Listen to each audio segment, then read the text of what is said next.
প্রিয় ছাত্রছাত্রীরা, আজকে আমি তোমাদেরকে এই ভিডিওর মাধ্যমে 2026 সালের রায়মার্টিন প্রশ্নবিচিত্রাতে ক্লাস 6-এর যে প্রশ্নগুলো দেওয়া আছে পরিবেশ ও বিজ্ঞানের, সেই সমস্ত প্রশ্নের উত্তর আমরা আলোচনা করব এই 1 নম্বর স্কুলের পেজ নম্বর 196। সেখানে যে সমস্ত প্রশ্নগুলো আছে পরিবেশ ও বিজ্ঞানের ক্লাস 6-এর সমস্ত প্রশ্নের উত্তর আমরা আলোচনা করব আজকে এই ভিডিওর মাধ্যমে। তোমরা ভিডিওটা শুরু থেকে শেষ অবধি অবশ্যই দেখবে এবং চ্যানেলে যদি নতুন হয়ে থাকো অবশ্যই তোমরা চ্যানেলটাকে সাবস্ক্রাইব করে রাখবে পরবর্তী যে স্কুলগুলো আছে সেগুলোর প্রশ্ন উত্তর পাওয়ার জন্য। আজকে আমরা এই 1 নম্বর যে স্কুল এই 1 নম্বর স্কুলের প্রশ্ন উত্তরগুলো আলোচনা করব। তো এখানে দেখো 1 নম্বর স্কুল, সেখানে আমাদের কি বলা হয়েছে, প্রথমে আমাদের 5টা এমসিকিউ টাইপ প্রশ্ন দেওয়া আছে 5 নম্বর। একের দাগে কি বলা হয়েছে দেখো, সঠিক উত্তরটি নির্বাচন করো। একের দাগের একের প্রশ্ন বলা হয়েছে কি দেখো, কুইনাইন পাওয়া যায় সিংকোনা, বাসক, তুলসী নাকি সর্পগন্ধা গাছ থেকে।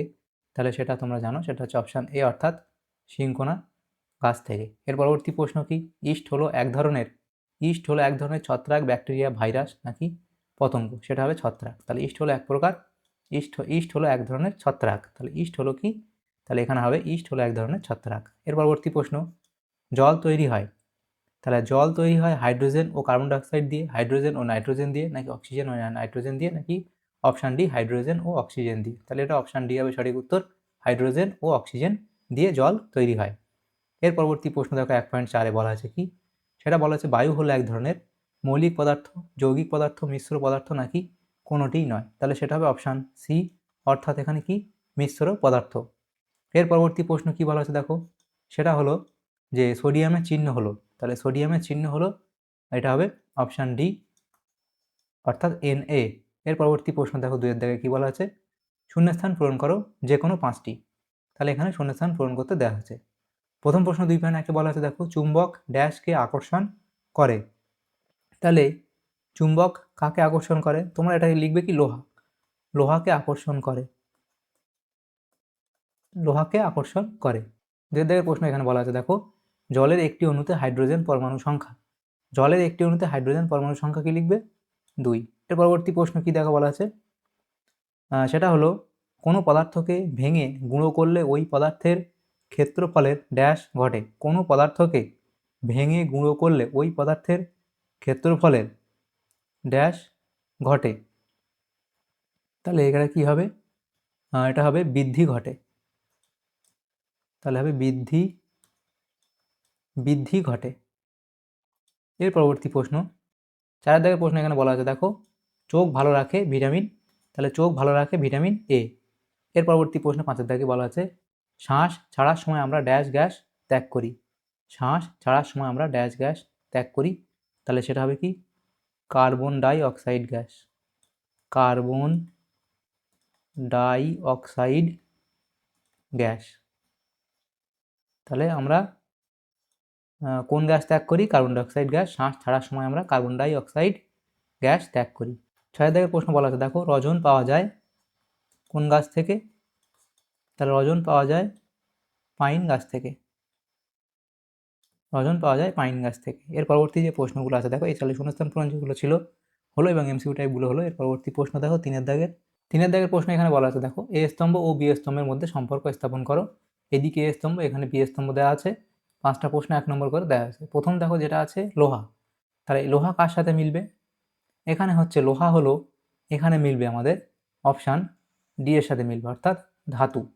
এর পরবর্তী যেটা হলো সেটা দেখো যেটা আছে সেটা হলো কাগজ পোড়ানো হলো। তাহলে কাগজ পোড়ানো হলো এটা কি, তাহলে এটা হবে একটি রাসায়নিক পরিবর্তন। তাহলে কাগজ পোড়ানো হলো রাসায়নিক পরিবর্তন।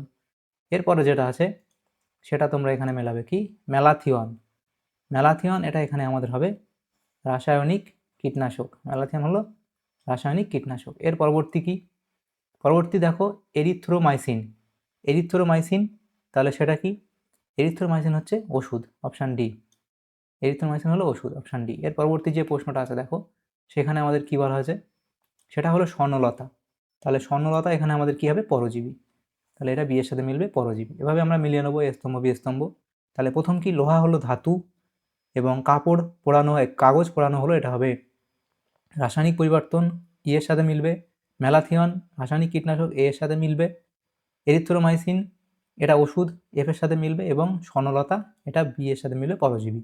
4-এর দাগে যে প্রশ্নগুলো আছে দেখো, একটি বা দুটি বাক্য উত্তর দাও যে কোনো 5টি। এখানে 5 নম্বর দেওয়া আছে, প্রত্যেকটা প্রশ্নমান 1 নম্বর করে 5টা প্রশ্ন, 6টা প্রশ্ন দেওয়া আছে, যে কোনো 5টা প্রশ্ন উত্তর আমাদের করতে হবে। প্রথম প্রশ্ন কি, গম থেকে আটা তৈরি হলো, এটি কী ধরনের পরিবর্তন? তাহলে গম থেকে আটা তৈরি, এটি কী ধরনের পরিবর্তন? এটি হবে একটি ভৌত পরিবর্তন। এর পরবর্তী প্রশ্ন কি, এমন একটি উদাহরণ দাও যেখানে ভৌত পরিবর্তন ও রাসায়নিক পরিবর্তন একই সঙ্গে ঘটে। তাহলে সেটা তোমার উদাহরণ দেবে কি, মোমবাতির দহন। তাহলে মোম গলে নিচে পড়ে যাওয়া হলো ভৌত পরিবর্তন, এটা হলো ভৌত পরিবর্তন। কারণ ওই যে মোম গলে যায়, নিচে পড়ে থাকে, সেটাকে আবার তুমি মোমে তৈরি করতে পারবে।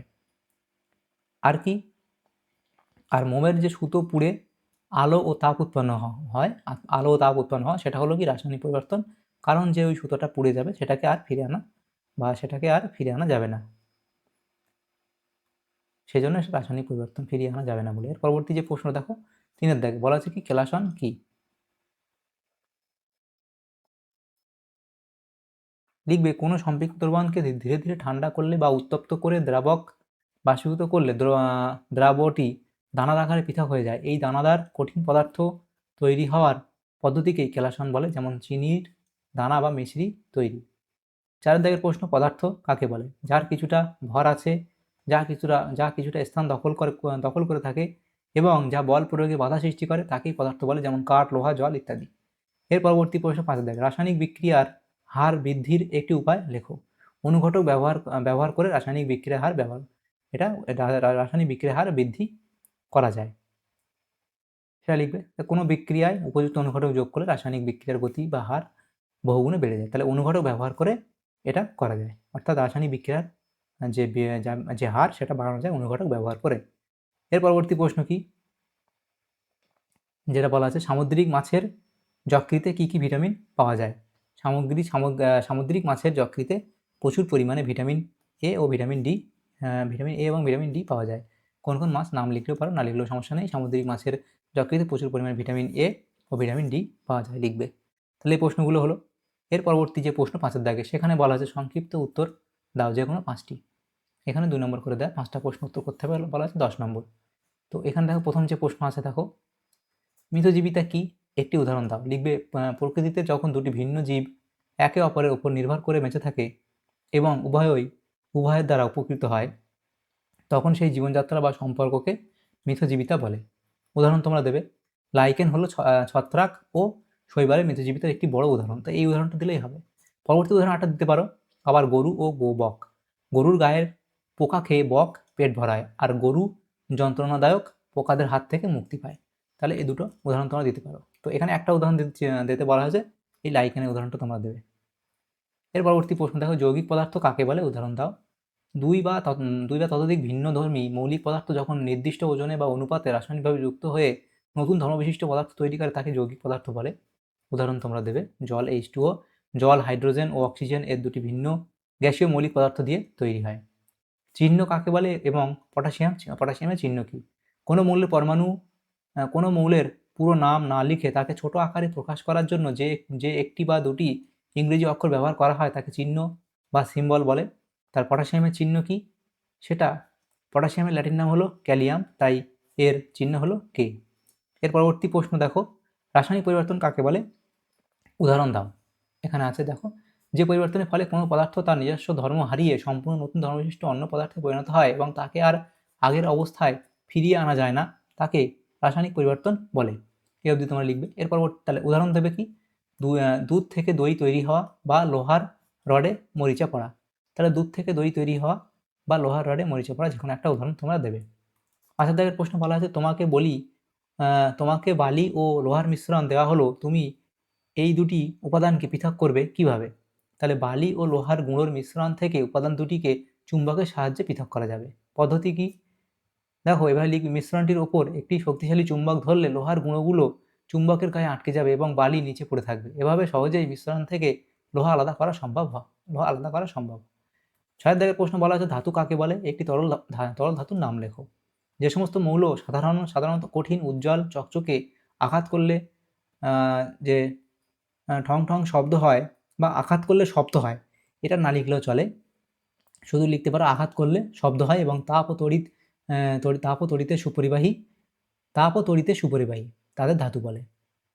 তাপ ও তড়িৎ এর সুপরিবাহী, আর এখানে এই শব্দটা না লিখলে, যে আঘাত করলে শব্দ হয় লিখলে হবে। এই যে টং টং শব্দ হয় এটা লেখার দরকার নেই। আঘাত করলে শব্দ হয় এবং তাপ এবং তাপ ও তড়িৎ এর সুপরিবাহী তাদের ধাতু বলে। তরল ধাতুর উদাহরণ দিতে বলা হয়েছে, তাহলে একটি তরল ধাতুর নাম হলো কি? পারদ বা মার্কারি। তাহলে মার্কারি এর তাহলে একটি তরল ধাতুর উদাহরণ পারদ। এভাবে তোমরা লিখবে। তাহলে দেখো এখানে যে প্রশ্নগুলো ছিল, আমাদের যে প্রশ্নগুলো ছিল এই যে 196 নম্বর পেজের 1 নম্বর স্কুলের পরিবেশ ও বিজ্ঞানের যে প্রশ্নগুলো ছিল ক্লাস 6 এর, সেই সমস্ত প্রশ্নগুলো আমরা আলোচনা করলাম আজকে এই ভিডিওর মাধ্যমে প্রশ্ন উত্তর। তোমাদের যদি সামান্যতম উপকার এসে থাকে ভিডিওটা, অবশ্যই একটা লাইক করবে এবং বেশি বেশি করে বন্ধুদের সাথে শেয়ার করবে। আর পরবর্তী যে পেজগুলো আছে, অর্থাৎ পরবর্তী যে স্কুলগুলো আছে, সেগুলোর প্রশ্ন উত্তর পাওয়ার জন্য অবশ্যই তোমরা আমাদের চ্যানেলটাকে সাবস্ক্রাইব করে রাখবে। Thank you, thanks for